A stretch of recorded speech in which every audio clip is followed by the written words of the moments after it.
Welcome everyone, join us today as we delve into the life and legacy of Randy Castillo, one of rock's most dynamic and influential drummers.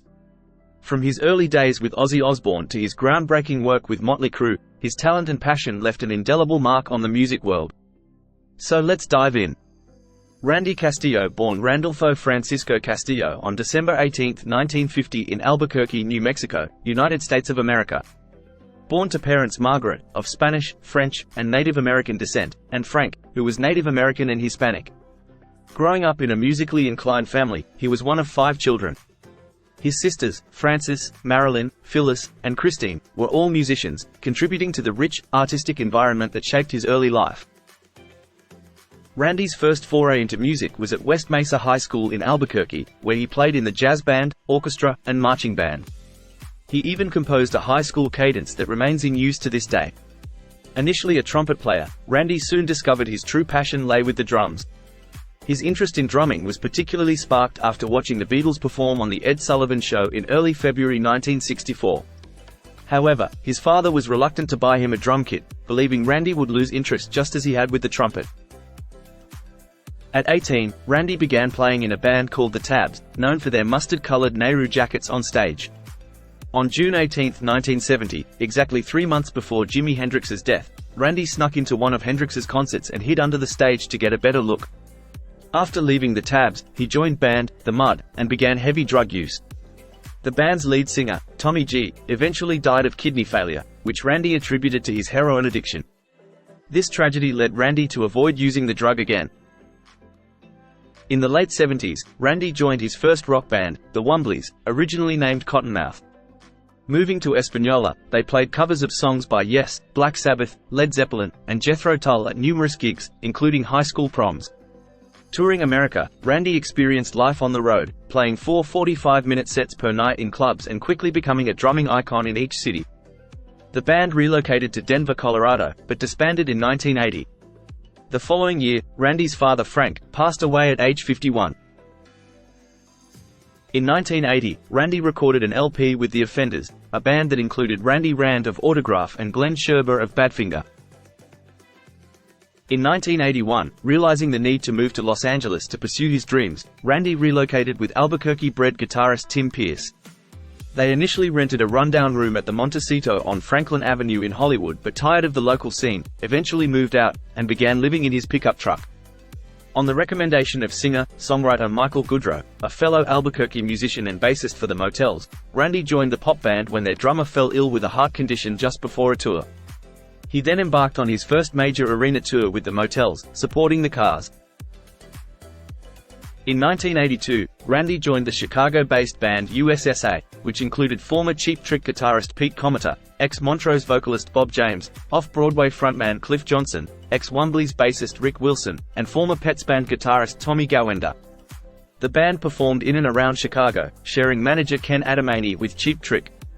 While no studio recordings of USSA exist, a live recording from June 1982 can be found on YouTube. In 1984, Randy joined Lita Ford's band as their drummer, playing on her album Dancin' on the Edge. It was through Ford that Randy met Nikki Sixx, bassist of Mötley Crüe, and Tommy Lee. After touring with Ford, Randy received a call from Lee, who was at a party with Ozzy Osbourne and mentioned that Ozzy needed a new drummer. Despite initially being unable to audition due to a skiing injury, Castillo joined Osbourne's band a few months later and remained for a decade. During his tenure, he contributed to 5 albums: The Ultimate Sin in 1986, No Rest for the Wicked in 1988, the EP Just Say Ozzy in 1990, No More Tears in 1991, and the live album Live and Loud in 1993. After wrapping up the recording of Ozzy's live album in 1993, Randy embarked on a diverse musical journey. He joined the short-lived Bone Angels and then moved on to Red Square Black. In 1995, Randy briefly reunited with Ozzy Osbourne's band for a tour and also contributed to several tribute albums during this period. His drumming skills were showcased on a cover of Alice Cooper's Welcome to My Nightmare, for the tribute album Welcome to the Nightmare, an all-star tribute to Alice Cooper, featuring Ronnie James Dio. Randy also played on a star-studded Def Leppard tribute album titled Leopardmania, collaborating with musicians like John Corabi, Paul Shortino, Kevin Dubrow, Joe Lest, Janie Lane, Jerry Dixon, Eric Turner, and Tracy Guns. After Tommy Lee departed from Mötley Crüe in 1999, Sharon Osbourne contacted Randy about the vacant drummer position. Castillo was offered the job without needing to audition, having previously toured briefly with Vince Neil and being an old acquaintance of the band. His sole studio album with Mötley Crüe, New Tattoo, released in 2000, marked a return to the band's classic sound. Despite mixed fan reactions and lower-than-expected sales, anticipation grew for their upcoming tour alongside thrash metal icons Anthrax and Megadeth, billed as the Maximum Rock Tour. A few weeks before Mötley Crüe was scheduled to embark on their New Tattoo tour, Randy fell ill while performing with his mariachi project Azul at the Cat Club in Hollywood. Immediately after the show, he rushed to Cedars-Sinai Hospital where he collapsed upon admission. Doctors discovered a ruptured duodenal ulcer and performed emergency surgery, saving his life. With Randy out of action, Hole drummer Samantha Maloney filled in for the tour. During his recovery from surgery, Castillo noticed a small lump on his jaw which rapidly grew to the size of a golf ball within a month. He sought medical attention and was diagnosed with squamous cell carcinoma, a treatable form of cancer that can spread quickly if untreated. By mid-2001, the cancer was in remission. Rumors circulated that he would join Ozzy Osbourne's band for the Summer Ozfest tour, alongside Geezer Butler on bass, but these rumors were later debunked. In a tragic turn, the cancer reappeared within months, this time in a more aggressive and ultimately fatal form. Randy Castillo passed away on March 26, 2002, at the age of 51.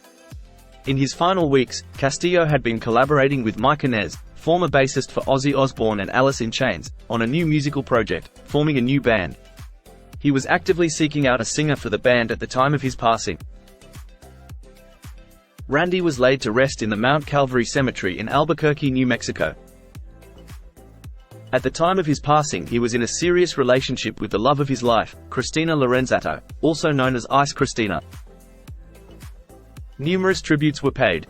Upon hearing the news of his passing, founding bassist Nikki Sixx from Mötley Crüe posted on the band's official website, "I'm sorry to inform you this way, but Randy Castillo passed away tonight. He always had a smile and positive things to say about everything and everybody.